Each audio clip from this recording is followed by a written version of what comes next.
No one wants to be forced to do something.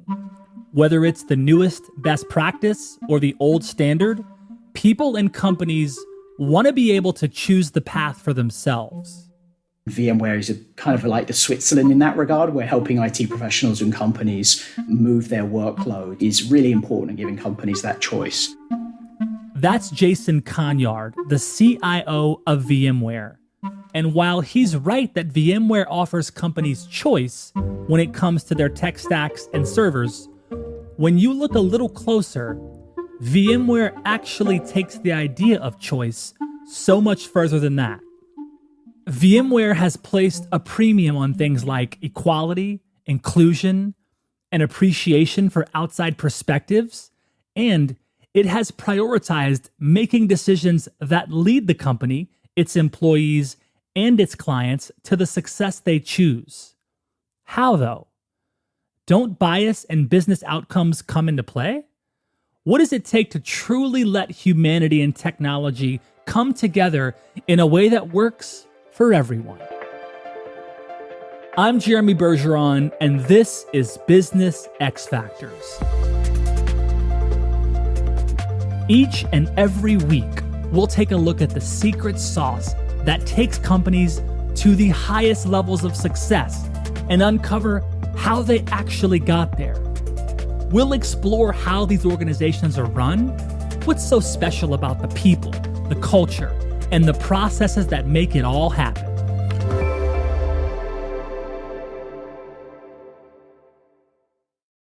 Do you remember those choose your own adventure books? You could pick one storyline or another and see where the narrative wound up, and you'd encounter different obstacles along the way. Well, Jason's life has been a bit like that. For as long as Jason has been working, he's been choosing the more unique path every time he was given the chance. I had an unusual beginning professionally. I didn't take a traditional academic path in my career, and just circumstances for me growing up. And I'm dyslexic and didn't find reading easy, and still don't actually. So it's kind of my path, my professional path kind of was a little more circuitous. My first role was actually at an aviation and motor racing museum in the UK called Brooklands, which is in Weybridge, Surrey. So for when the world changes and people can get out and explore again, for those folks that find themselves in that neck of the woods, go visit, because it's an amazing place. It's the birthplace of British aviation, and also the place where the first purpose-built motor racetrack in the world is. Yeah, I started off there. I was actually a couple of weeks before my 16th birthday, and I found myself responsible for the computers and the telephone system at the museum. And it was not that I knew a lot, it's just that I knew more than everybody else. Here I am, this young kid, fascinated in how things work, suddenly in a place which had innovation and creativity and risk and adventure just like running through its DNA. Parts of Concorde were developed there, Wellington bombers, Vickers VC-10s were built there, and a whole bunch of other stuff. So here I am, this wide-eyed kid around all this technology and all these smart people. And I can actually remember in my first few weeks of being there, standing on the banked racetrack, this concrete racetrack that was built in 1908, stood there and just thinking, how on earth did I end up here? And just like overflowing with excitement and energy from that. And that never went away.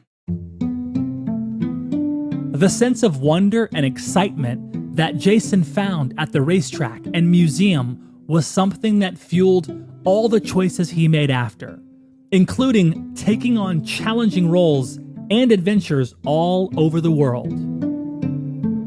After leaving that racetrack, Jason went deeper into the tech space, creating new paths for himself and for others to follow as well if they chose. His next adventure was joining Symantec, and soon after starting his new role, he was leaving his home in the UK with a task to set up the company's European headquarters in the Netherlands. That was also a big moment for me, stepping away from the country you're born in and seeing it from the outside. and also a very different country. I mean, when I left the UK, I think Margaret Thatcher may still have been Prime Minister at that time, or they were in the transition between her and John Major. So the UK was a very different place, and the Netherlands, just by culture, is a very different place. So that was very interesting, just from a social perspective, observing things differently, and that ultimately led for me going to the US. In the US, Jason joined a company called BlackRock, which is where he realized that what he was doing for himself, constantly challenging himself and seeking out options and opportunities, was exactly what he wanted to do for others. I learned more about how businesses work. I learned more about how people think and operate and what people need, and ultimately found that working with people, helping people do their best work and stretch and grow themselves was actually more rewarding than the technology work I'd been doing. And I think that was kind of a sea change for me. Jason was ready to ride that new wave and find a company that embodied his new learnings, especially one that was also eager to make choice and enablement a true part of the employee experience. I left BlackRock after it was almost 6 years, I think, and decided that I wanted a bit of time, went to New Zealand for a couple of months. I've got family down that way, so I went to see them, which was great. And I got a call from an old colleague of mine, actually, who I work with, and a good friend of mine who had previously worked at Barclays and BlackRock. And he was now running a lot of IT services at Juniper Networks. So I went to Juniper and ran infrastructure there, which is an area I developed, but actually took on this new role as well, which was being responsible for the colleague-facing technology, or end-user services, I think a lot of companies call it, which often gets thought about in terms of fixing laptops. But there's an awful lot more to it than that, or at least it's a very opportunity-rich place where you can help people be productive. So I took that spin, which gave me just another leg on that stool of experience for me. And then ultimately, after being there just shy of 4 years, a former CIO of Juniper had moved to VMware. And I was thinking about another role and reached out and ultimately joined. So it was an interesting conversation. I can remember, because I'd been chasing him saying, hey, I've been looking at opportunities at VMware. And he pretty much said, I know you have a lot of opinions about VMware's products because I've heard you talk about them before. So how about you come to the company and not only bring all the skills and experience you have from an IT perspective, but more importantly, bring your perspective of the world and expectations and help VMware's products get better too. So that was a huge motivator for me, being able to come here and not just run or part of IT, but really come and help the magic at VMware grow. VMware was founded in 1998, and its 75,000 plus employees are responsible for solving technology challenges and empowering systems for some of the biggest companies in the world. You know all those Zoom calls you've been on the past 18 months? VMware technology is powering those conversations by helping Zoom support its distributed workforce. And if you've been doing any online shopping lately, VMware has helped brands like Lucky Jeans create unified shopping experiences to connect in-store and online customer journeys. There are thousands of solutions VMware offers, and the company truly doesn't care what products, infrastructure, or challenges a client has. They support those choices and come up with the best solution for each customer. And that emphasis on the freedom to choose is what drew Jason to the company, especially because it goes well beyond what most people know of VMware at a surface level.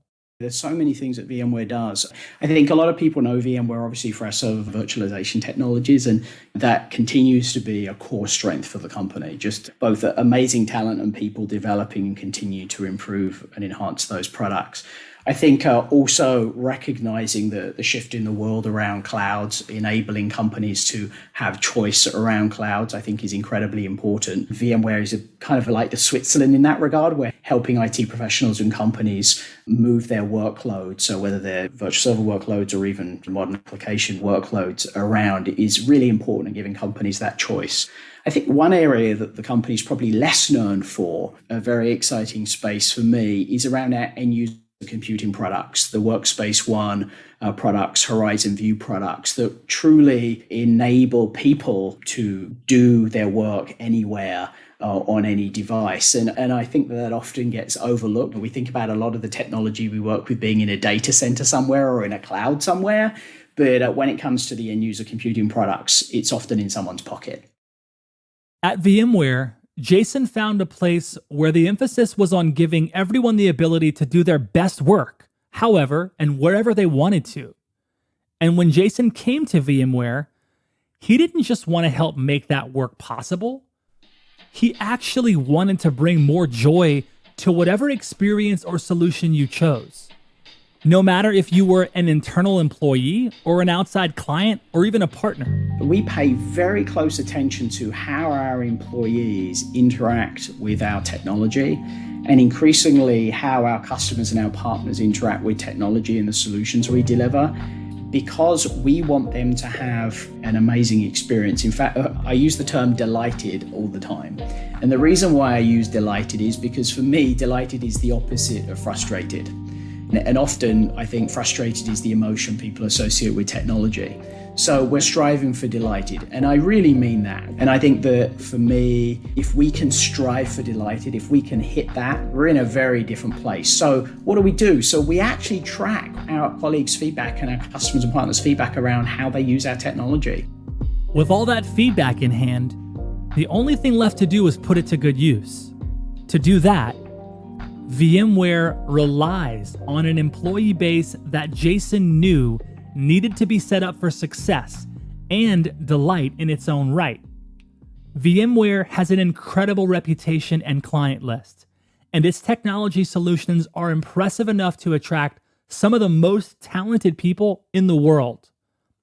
But what gets those people to stay is whether or not they are inspired and free to work how they want. That's an effort that Jason takes very personally. It's important for me as a leader because for us to be the best in terms of creativity and innovation, we have to have the best talent. And the best talent doesn't look, think, sound, believe, love the same. So we really have to make sure that we cast our net wide and that we are really looking in all the places, including and especially all the unusual places, to find the very best talent. And that, I'm sure, is informed by the fact that I'm a gay guy. I'm sure that some of my own life journey has informed that. But as a leader, I think it's critically important and an area that I pay close attention to. I think if you go to the effort of hiring great people, you want them to do great work. And the best way to get people to do great work is to put them in an environment where they are valued, where they are comfortable, and give them the tools so that they can interact and do their best work. And I think that's the key. If you go to all the effort of finding great talent and then you constrain how that talent can operate, you constrain how people feel. And often when I talk about technology, I talk about emotions and how people feel. And I think that's critically important. So yeah, I think choice is a very important part of that. It's like, we want you to feel valued and happy and energized, and therefore we want you to be where you want to be. With all this choice and enablement in place at VMware, it sounds like everything should be sunshine and rainbows, right? Everyone should be happy all the time, and solutions should be coming in rapid fire every day, right? Not so much. Choice is great, but it can also be crippling. And sometimes people can choose to just do the same thing over and over again. This is where VMware separates itself from the rest. And it's where leaders like Jason insert their own life experiences in order to encourage everyone else to keep choosing to try something new, even if it means stumbling and falling down in the process. If you're not failing, you're not trying hard enough. That's for sure. And VMware is a creative, innovative company. So we absolutely have to be pushing the envelope, because if we're not, we cannot serve our customers or our partners the best. And so I think failure is actually incredibly important. Managing risk, knowing where it's okay to fail, knowing how to fail, and not attaching a negative sense to that, I think is very important. Yeah, sure, there are areas where we absolutely expect high availability. That doesn't mean things don't fail. It means how we've designed things recognizes that potential. And that includes not just technology, but also business process. So I am always encouraging our teams to innovate, which means that there are times where we head down a road and we figure out it was the wrong one, but we probably learn a lot along the way. When we come back, you'll hear how VMware empowers innovation even if the chosen paths are in uncharted waters. Stick with us.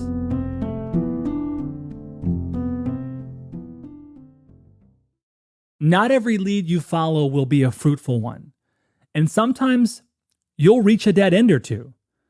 That's just the nature of life.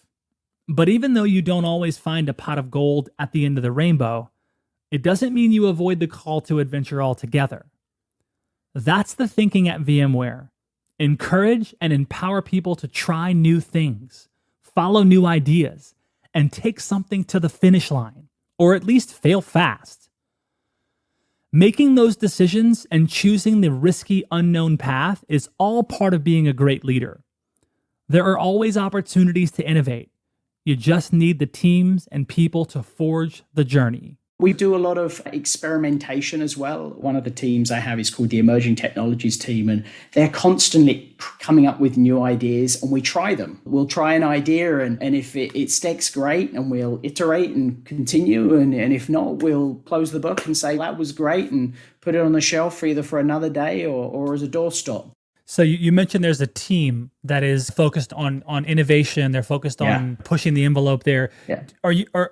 Are you also cultivating innovation and collaboration across the org? And if so, how are you doing that? Yes, we do a number of things. We have our own Shark Tank events inside of IT, and the submissions are fantastic. Always extra points from me when I see cross-collaboration. Sometimes you see a great idea within a particular discipline, and that can have great merit in its own.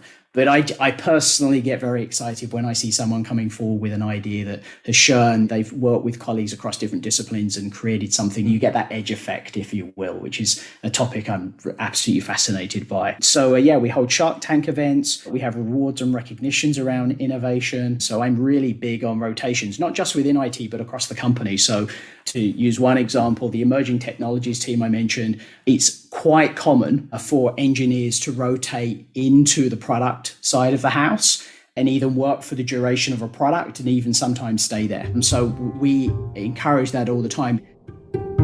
When VMware encourages engineers and others to rotate projects, it is setting up the kind of environment that Jason has learned is critical for long-term success. It's a company that values a broad range of experiences and respects people for the choices they've made and the lives they've lived, because those are the things that make innovation actually work.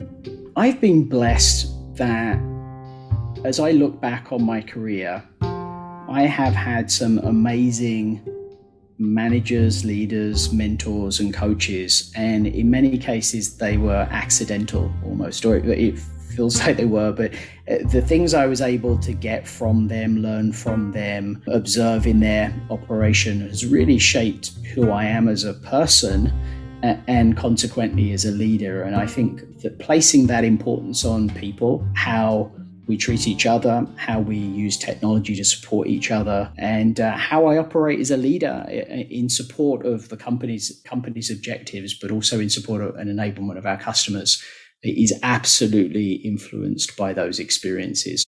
Jason's own life experience has taught him that the future is never linear, and the choices you make today might not lead where you expect them to tomorrow. So it's important to plan for all kinds of futures, especially when your job is to solve the problems of future-looking companies. VMware is constantly looking for new solutions to present to clients. And rather than wait for a problem to arise, Jason challenged his team to think about and create a plan for how companies will want to work in the future. We actually ended up having the offsite in Sofia, Bulgaria, and I arrived at the office. The team they kept wanting to show me what they were doing. They were like vibrating with excitement to show me what they'd been working on. And They recreated a virtual workspace environment. And yeah, there was some smoke and mirrors. There was definitely some elements of prototyping involved as well, which was perfectly within scope. But there was also some real substance. And one of the things they'd done is actually work with a perfumist in Japan, seriously, who had been thinking about smells in virtual reality. And some of the folks really were like, what business connect does this have? Is this really just some sort of team building exercise? But actually, it has a very real connection with business for me. And that is that our emotions are dramatically influenced by smell. And as we create virtual spaces, we know we will be able to simulate touch. In fact, you can do that today. There are a number of products online, Meet in VR and things, where you can have a virtual handshake.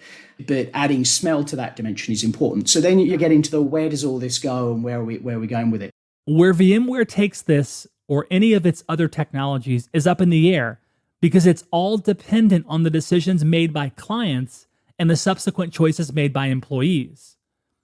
But the point is that nothing is off the table at VMware. That is its X factor. I am obsessed about experience. I think that while we deliver some amazing technology to our customers, and we will continue to do that in innovative and creative ways, I think that the role that experience plays will become more and more important. I also believe that VMware's commitment to any device, any place, will become more true. I think that we will enable our customers to have choice about what they run, where they run it, and how they run it. And I think that's really important. It's not just important as a business proposition, but as a CIO using the technology, solving real business problems, that freedom, that choice is critically important. So I think we will be an engine of change there, and I'm excited to be here to be able to do that.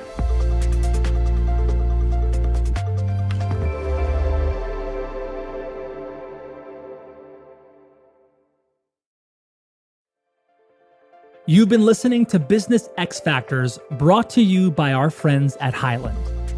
If you like this show, make sure you subscribe or follow on your favorite podcast app. We'd also be so grateful if you rated and reviewed us on Apple Podcasts, as this helps ensure that more amazing listeners like you actually find this show. Thanks for listening. I'm Jeremy Bergeron, and I'll catch you next time on Business X Factor.